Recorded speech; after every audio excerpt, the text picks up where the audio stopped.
الذین آمنوا وہ لوگ جو کہ ایمان لے آتے ہیں، وتطمئن قلوبہم بذکر اللہ اور پھر ان کی حالت یہ ہوتی ہے کہ ان کے دلوں کو سکون اللہ کی یاد ہی میں آتا ہے. الا بذکر اللہ تطمئن القلوب، آگاہ ہو جاؤ اللہ کے ذکر ہی میں دلوں کا سکون ہے. یہ سورۃ الرعد کی آیت نمبر 28 کا وہ پورشن ہے جو ہم نے اپنے دونوں اذکار کارڈ، صبح شام کے اذکار کارڈ اور فرض نماز کے بعد اذکار کارڈ کے اوپر یہ آیت ٹاپ کے اوپر لکھی ہوئی ہے. آگاہ ہو جاؤ، کان کھول کر سن لو کہ اللہ کی یاد میں، اللہ کے ذکر میں ہی دلوں کا سکون ہے. دیکھیں ایک ذکر کی وہ قسم ہے جو اللہ تعالیٰ نے آپ کے اوپر اوبلیگیٹری کر دی ہے، اس کے بغیر چارہ نہیں، وہ ہے نماز. وَأَقِمِ الصَّلَاةَ لِذِكْرِي، میری یاد کے لیے نماز کو قائم رکھنا. اس کانٹیکسٹ میں بخاری مسلم میں حدیث ہے، نبی الاسلام ایک سفر میں تھے، رات کو مشورہ کیا کہ فجر نماز پڑھ کے ہی سوئیں گے. اب سفر میں کچھ اصحاب نے کہا کہ نہیں یا رسول اللہ تھوڑا سا آرام کر لیتے ہیں، ایک آدھ بندے کی ڈیوٹی لگا دیں وہ ہمیں جگا دے گا. حضرت بلال کی ڈیوٹی لگائی گئی اور وہ اپنی سواری پہ مشرق کی طرف رک کر کے بیٹھ گئے کہ جیسے ہی صبح صادق ہوگی، جو پو پھوٹتی ہے فجر کا وقت داخل ہوتے وقت، جو رات کے اینڈ ہونے کی نشانی ہوتی ہے، تو وہ باقیوں کو جگائیں گے. بس وہ بھی سو گئے. ہاں جو قوالی لکھی ہوئی ہے اس میں تو سورج بھی نہیں نکلا تھا، لیکن یہاں سورج نکل آیا کیونکہ یہ مسلم شریف میں لکھا ہوا ہے، وہ مولانا شریف میں لکھا ہوا ہے. بخاری میں تو تھوڑا سا ایسا ہے، مسلم میں پورا یہ واقعہ ہے. سب سے پہلے نبی الاسلام کی آنکھ کھلی اور سورج بلند ہو چکا ہے. آپ علیہ السلام نے کہا سب سے پہلے تو یہاں سے اٹھو نا، اس علاقے میں شیطان کا غلبہ ہے جس کی وجہ سے یہ سب کچھ ہوا، آگے چل کے پڑاؤ کرتے ہیں. آگے جا کے پڑاؤ کیا. نبی الاسلام نے اپنے مؤذن کو بلا کے پوچھا کہ بھئی تیری ڈیوٹی لگائی تھی. آگے دیکھیں اس نے اسٹریٹ فارورڈ جواب دیا، کوئی گستاخی نہیں. اس نے کہا یا رسول اللہ جس طرح آپ کو نیند آ گئی مجھے بھی آ گئی. ٹھیک ہے، ادھر تو بڑی گستاخی یہ شمار کیا جائے گا. تو نبی الاسلام نے کوئی نہیں ڈانٹا، بالکل نیچرل چیز ہے. اس زمانے میں اگر کوئی الارم ہوتا تو پھر ایسا ہوتا بھی نا. یہ تو دیکھیں ہم کتنی سہولت میں ہیں، بھلے رات کو 12-1 بجے بھی سوئے نا تو الارم لگایا ہوتا ہے، یقین ہوتا ہے کہ اس الارم کی آواز میں اٹھ جائے گے. ورنہ اگلے زمانوں میں جب الارم نہیں تھے تو لوگ تو پوری رات پتہ نہیں کتنی دفعہ کروٹ لیتے ہوں گے کہ کہیں فجر ہی نہ قضا ہو جائے. تو ہماری زندگی کتنی آسان ہو گئی ہے اس کی وجہ سے. پھر نبی الاسلام نے اذان دلوائی اور سورج بلند ہے اور صحابہ کرام کہتے ہیں فجر کی نماز آپ نے جماعت سے پڑھائی سورج نکلی ہوئی حالت میں. سلام پھیرنے کے بعد آپ نے فرمایا کہ اگر کوئی شخص سویا رہ جائے یا بھول جائے تو جیسے ہی اسے یاد آئے، جیسے ہی اس کی آنکھ کھلے وہ والی نماز پڑھ لے. اس کے لیے وہی اس نماز کا ٹائم ہے. اس کے لیے اس کو روٹین نہیں بنانی اور تسلی بھی یہ دے دی کہ ٹینشن بھی نہیں لینی. ٹھیک ہے، اگر ایسا معاملہ ہو گیا اللہ معاف فرمانے والا ہے، جان بوجھ کے تو نہیں کیا اور تمہاری وہ نماز قضا بھی نہیں ہوگی. ظاہر ہے کہا اس کے لیے اس کی نماز کا ٹائم وہی ہے، وہ قضا بھی نہیں ہوئی، ادا پڑی ہے تو جماعت کرائی ہے نا، ورنہ سورج نکلے ہوئے فجر کی نماز کا ٹائم تو نہیں ہوتا. اور پھر آپ نے اینڈ پہ قرآن کی آیت تلاوت کی، سورہ طٰہٰ کی، وَأَقِمِ الصَّلَاةَ لِذِكْرِي، میری یاد کے لیے نماز کو قائم رکھنا. یعنی یہ نماز وہ چیز ہے جو اللہ کی یاد کو قائم رکھنے والی چیز ہے.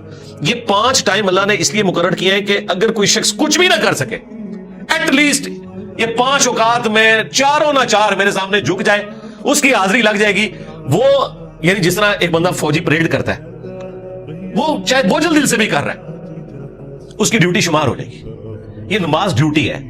یہ شیطانی وسوسہ اپنے دماغ سے نکال دیں کہ اگر کسی کا نماز میں دل حاضر نہیں ہے تو اس کی نماز قبول نہیں ہے. نہیں، نماز کے فرائض میں آپ کہیں قرآن و حدیث میں نہیں دکھا سکتے کہ خشوع خضوع اس کا حصہ بنایا گیا ہو کہ نماز کے اتنے فرائض ہیں ان میں سے خشوع خضوع بھی ایک ہے. نہیں، خشوع خضوع کبھی ڈسکس ہی نہیں ہوا اس حوالے سے.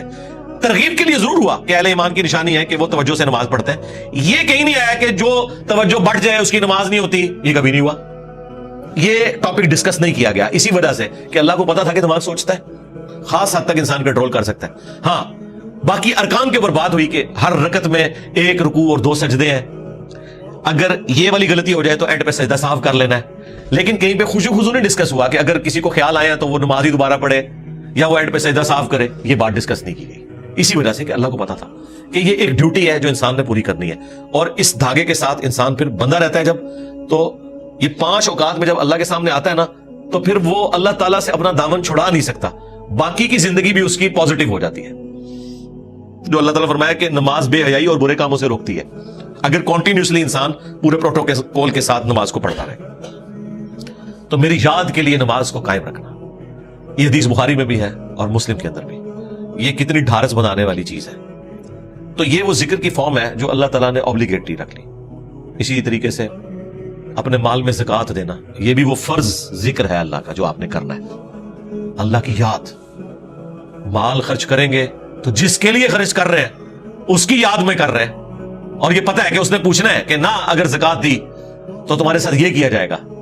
جو سورہ توبہ میں آیا کہ ان کا مال جو یہ جوڑتے ہیں کنز بنا کے اور اللہ کی راہ میں زکوٰۃ نہیں دیتے تو قیامت کے دن ان کی پیٹھوں پہ، ان کے پہلوؤں کے اوپر، ان کے ماتھوں کے اوپر یہی سونا اور چاندی گرم کر کے داغا جائے گا اور کہا جائے گا کہ یہ ہے وہ مال جو تم نے دنیا میں جوڑا تھا. اور بخاری مسلم میں تو آیا کہ سانپ کی شکل میں مسلط کر دیا جائے گا، وَلِعَوْذُ بِاللَّهِ تَعَالَى. تو یہ ایک بڑا سینسٹیو ٹاپک ہے. اسی طریقے سے حج، وہ بھی فرض ذکر ہے. رمضان کے روزے، وہ بھی فرض ذکر ہے، اللہ کی یاد دہانی.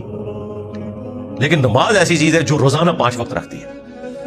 یعنی کوئی کتنا بھی گیا گزرا ہے، کچھ بھی نہیں کرتا، کم از کم 5 وقت اللہ کے سامنے جھکے، چاہے وہ دل سے جھکتا ہے چاہے وہ خوشو وضو سے جھکتا ہے، اس نے اپنی ڈیوٹی پوری کرتے رہنا ہے، کرتے رہنا ہے. ایک وقت آئے گا اللہ تعالیٰ استقامت دے گا. ترجمہ یاد کریں، خوشو وضو کا اہتمام کریں تو انشاءاللہ اللہ تعالیٰ یہ آسانیاں پیدا کر دے گا آپ کے لیے. یہ وہ ذکر ہے جو فرض ذکر ہے. دوسرا ذکر وہ ہے جو اللہ تبارک و تعالیٰ نے قرآن کے لیے یوز کیا. اِنَّا نَحْنُ نَزَّلْنَا الذِّكْرَ وَإِنَّا لَهُ لَحَافِظُونَ. بے شک اس الذکر، یاد دہانی یعنی قرآن کو ہم نے نازل کیا اور ہم ہی اس کی حفاظت کرنے والے ہیں. تو قرآن بھی اللہ کا ذکر ہے، اللہ کو یاد دلانے والی چیز ہے، یعنی جو چیز آپ کو اللہ تعالیٰ کی یاد دلا دے، اسی لیے اسے کہا گیا الذکر. اب قرآن کی اہمیت پہ بولا جائے، وہ تو پچھلے دنوں جو سویڈن میں گستاخی ہوئی اس میں میں نے تفصیل سے صرف قرآن کے اوپر ہی سارا کچھ ڈسکشن کی ہے. پھر ہماری یہ جو نئی والی قرآن کلاسز ہیں، اس کے پہلے 6 لیکچرز جو ہیں وہ قرآن سے ہی ریلیٹڈ ہے. 40 علمی پوائنٹ میں نے ڈسکس کیے تھے، جسے شوق ہے وہ دیکھ لیں. تیسرا جو ذکر ہے جی وہ ہے الذین یذکرون اللہ قیاما وقعودا وعلی جنوبہم. اہل ایمان کی نشانی ہے کہ وہ خواہ کھڑے ہوئے ہوں، خواہ بیٹھے ہوئے ہوں، خواہ وہ اپنی کروٹوں پر لیٹ رہے ہوں، ہر حال میں اللہ کو یاد رکھتے ہیں. حتیٰ کہ دیکھیں اما عائشہ سے پوچھا گیا جنابت کے کانٹیکسٹ میں، صحیح مسلم میں حدیث ہے کہ کیا اس حالت میں بھی نبی علیہ السلام اللہ کو یاد کرتے تھے؟ تو انہوں نے کہا کہ اللہ کے نبی ہر حال میں اللہ کو یاد کیا کرتے تھے، خواہ وہ جنبی بھی ہوں. جنبی بندہ صرف قرآن کی تلاوت نہیں کر سکتا، نماز نہیں پڑھ سکتا، باقی ہر ذکر کر سکتا ہے، صبح شام کے اذکار، باقی چیزیں. اس میں تو کوئی پروٹوکول بھی نہیں ہے. یہ غسل، وضو، کپڑے پاک ہونا، جگہ پاک ہونا، یہ صرف نماز کا پروٹوکول ہے. جو عام اذکار ہیں ان کا کوئی پروٹوکول نہیں ہے، وہ آپ جس مرضی حالت میں کریں. یہ لوگ کہتے ہیں جی آیت کریمہ بڑا گرم ہے جی، بغیر وضو کے نہیں کرنا چاہیے جی، خوشبو لگا لینی چاہیے. اور بھائی جس نے کیا تھا اس نے تو مچھلی کے پیٹ میں کیا تھا، سب سے زیادہ تعفر والی جگہ، یونس علیہ السلام. کوئی گرم ذکر نہیں ہے بھائی. وہ پھر ایسا ذکر ثابت ہوا کہ اللہ تعالیٰ نے ان کی اس غلطی کو، اجتہادی غلطی کو معاف کیا. اور سورہ صافات میں فرمایا اگر یونس یاد نہ کرتا ان الفاظ کے ساتھ تو جتنا اللہ تعالیٰ کا عطاب تھا نا، پھر یہ اسی دن مچھلی کے پیٹ سے نکالا جاتا جس دن مردے اپنی قبروں سے نکلیں گے. ایک جملے نے اللہ تعالیٰ کا غصہ ٹھنڈا کر دیا، لا الہ الا انت سبحانک انی کنت من الظالمین. لیکن سرکار یہ 3 دن اور 3 رات انہوں نے پڑھا ہے یہ وظیفہ. ہاں آپ ذرا ایک لمحے کے لیے سوچیں، 3 دن اور 3 رات، یہ کتنے بنتے ہیں؟ 72 گھنٹے. 72 گھنٹوں اگر آپ کو ایک ایئر کنڈیشن کمرے میں بھی مسلسل ایک ذکر کرنا پڑ جائے تو لگ پتہ جائے گا. آپ ذرا اس شخص کے بارے میں امیجن کریں جو مچھلی کے پیٹ میں گپ اندھیرا ہے اور یہ بھی نہیں پتا کہ میں یہ کروں گا تو مجھے معافی بھی ملے گی کہ نہیں، اور وہ مسلسل ذکر کیے جا رہا ہے اور یہ بھی نہیں پتا کہ کتنا عرصہ میں نے یہ ذکر کرنا ہے، اور وہاں پہ بھی کسی کرسی میں نہیں بیٹھے ہوئے ہیں. مچھلی کے پیٹ کے اندر کیا حالت ہوگی؟ لیکن اللہ تعالیٰ نے ان کی دعا سن لی. اتنی جاندار دعا تھی. میں تو کہتا ہوں یہ سید الاستغفار ہے. لا الہ الا انت سبحانک، اے اللہ تیرے سوا کوئی معبود نہیں، تو تو غلطیوں سے پاک ہے. انی کنت من الظالمین، میں انسان ہوں تو میں تو غلطی کروں گا. اس سے بہتر کیا انداز ہو سکتا ہے عاجزی کا؟ اس سے بہتر کیا انداز ہو سکتا ہے اللہ تعالیٰ کی عظمت بیان کرنے کا کہ یا اللہ تو نے تو غلطی کرنی نہیں ہے، یہ تو طے ہے. تو اگر مجھ سے پرسش کر رہے ہیں نا غلطی کی، تو میں تو انسان ہوں، غلطی کروں گا، اور مجھے اعتراف بھی ہے، میں تیری طرف رجوع لاتا ہوں. اللہ تعالیٰ نے معاف کر دیا. جامعہ ترمذی میں یہاں تک حدیث ہے کہ جو بھی یونس کی دعا کے ذریعے اللہ کی طرف متوجہ ہو اللہ تعالیٰ اسے کبھی محروم نہیں لوٹاتا. اور یہ حصہ قرآن میں بھی ہے, وَكَذَلِكَ نُنْجِي الْمُؤْمِنِينَ, ہم مومنین کو بھی اسی طریقے سے نجات دیں گے.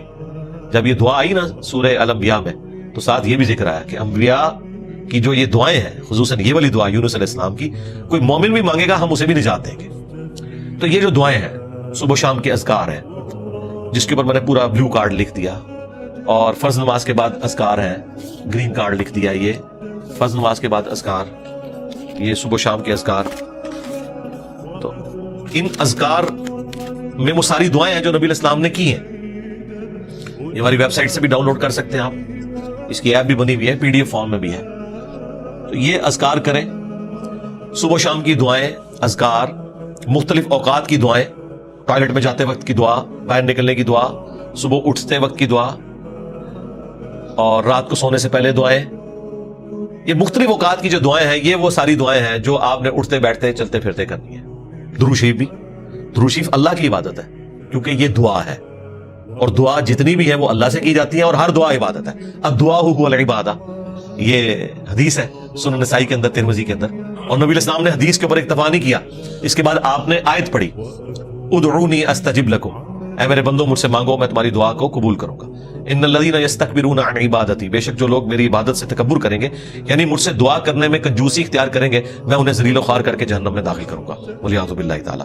حضور نے سورۃ المومن کی آیت نمبر 60 پڑھی, اسے سورہ غافر بھی کہتے ہیں, اس بات کے ثبوت میں کہ دعا کرنا عبادت ہے. تو جتنی دعائیں ہیں یہ عبادت ہے, اور یہ اللہ تعالیٰ کا وہ ذکر ہے, خواہ وہ درود شریف ہو, خواہ صبح شام کے اذکار ہو, یا مختلف اوقات کی دعائیں ہوں, یہ اللہ تعالیٰ کے وہ ذکر کی شکلیں ہیں جس کا کوئی پروٹوکول نہیں. کوئی جنبی ہے, کوئی بے وضو ہے, کپڑے بھی ناپاک ہیں, جس جگہ پہ ہیں وہ جگہ بھی ناپاک ہے, کوئی فرق نہیں پڑتا اس سے. یہ ذکر آپ کر سکتے ہیں. مولا علی کا قول ہے جامعہ ترمذی میں سنن نبی داؤد کے اندر کہ نبی علیہ السلام کو حالت جنابت کے علاوہ کوئی اور حالت قرآن پڑھنے سے مانے نہیں ہوتی تھی. یعنی قرآن آپ نہیں پڑھ سکتے جنبی ہو, بغیر وضو کے قرآن بھی پڑھا جا سکتا ہے لیکن جنبی شخص نہیں پڑھ سکتا. لیکن جو اذکار ہے نا وہ اٹھتے بیٹھتے چلتے پھرتے, بھائی اما عائشہ سلام اللہ علیہا اس سے زیادہ کیا بات کرتی. جب جنابت کے کانٹیکسٹ میں ان سے پوچھا گیا تو انہوں نے کہا اللہ کے نبی تو ہر حال میں اللہ کو یاد کرتے تھے, خواہ وہ جنبی ہو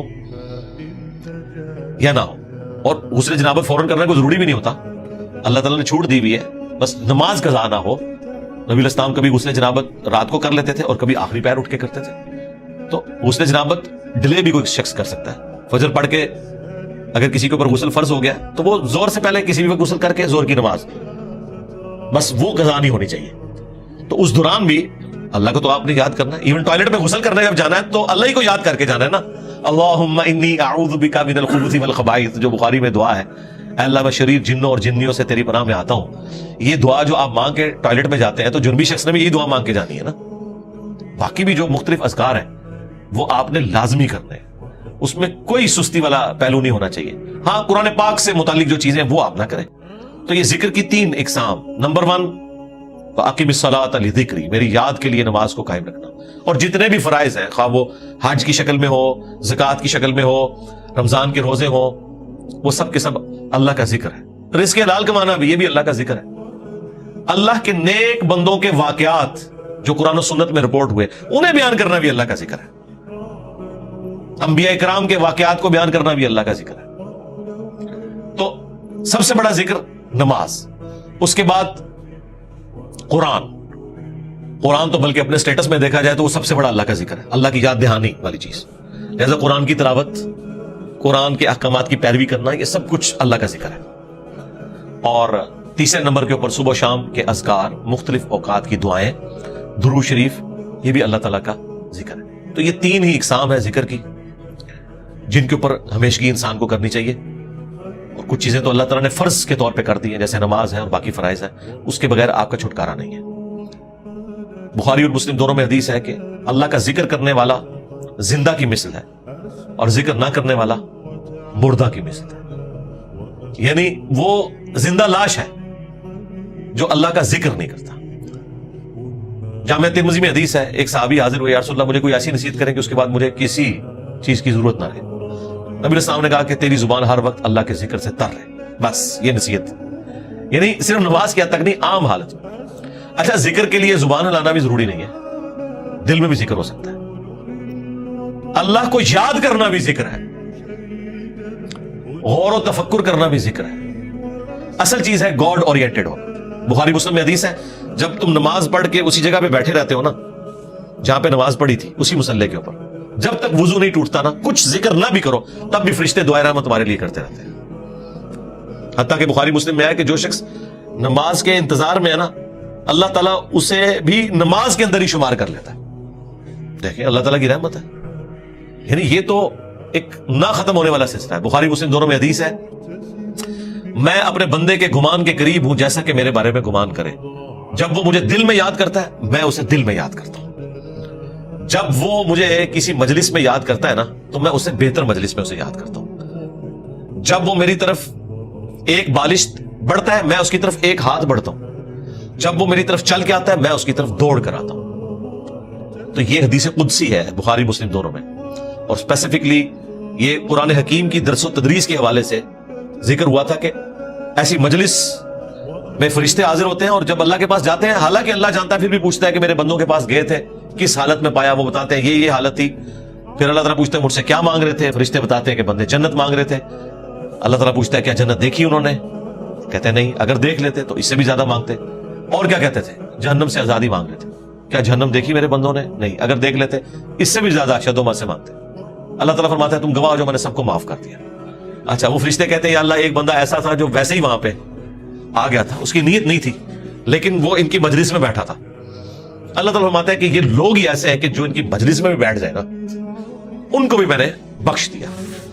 وہ جو کہہ رہے ہوتے ہیں نا غوث پاک کے درس میں بھی اگر کوئی بیٹھ گیا، کہانیوں میں نہیں میرے بھائی، درس قرآن میں، وہ چاہے غوث پاک دے رہے ہو یا کوئی انجینئر پاک دے رہے ہو یا کوئی ڈاکٹر پاک دے رہے ہو، اگر اخلاص کے ساتھ کوئی اللہ کا ذکر کر رہا ہے، خالص توحید بتا رہا ہے، قرآن و سنت کی تعلیمات بتا رہا ہے، اس کی مجلس میں بیٹھنے والے کے لیے جنت کا راستہ آسان ہو جائے گا۔ وہ تو حدیث ہے صحیح مسلم کے اندر کہ جو علم کے راستے پہ چلتا ہے اللہ تعالیٰ جنت کا راستہ اس کے لیے آسان کر دیتا ہے۔ یہ تو بالکل اسٹیبلش چیز ہے۔ تو یہ ذکر ایسا معاملہ ہے کہ کوئی دل میں بھی یاد کرتا ہے نا، اللہ اس کو پھر دل میں یاد کرتا ہے۔ فَاذْكُرُونِي أَذْكُرْكُمْ، یہ تو قرآن میں سورۃ البقرہ میں ہے، اے میرے بندے مجھے یاد کر، میں تیرا ذکر کروں گا اور اسے بہتر مجلس میں کروں گا، فرشتوں کی مجلس میں کروں گا۔ اور انسان کی کتنی خوش نصیبی ہے کہ انسان اللہ کو یاد کرے، اللہ تعالیٰ اس کے رسپانس میں اسے یاد کرتا ہے۔ انسان کا اللہ کو یاد کرنا یہ چھوٹی چیز ہے، اللہ کا اپنے بندے کو یاد کرنا یہ بڑی چیز ہے۔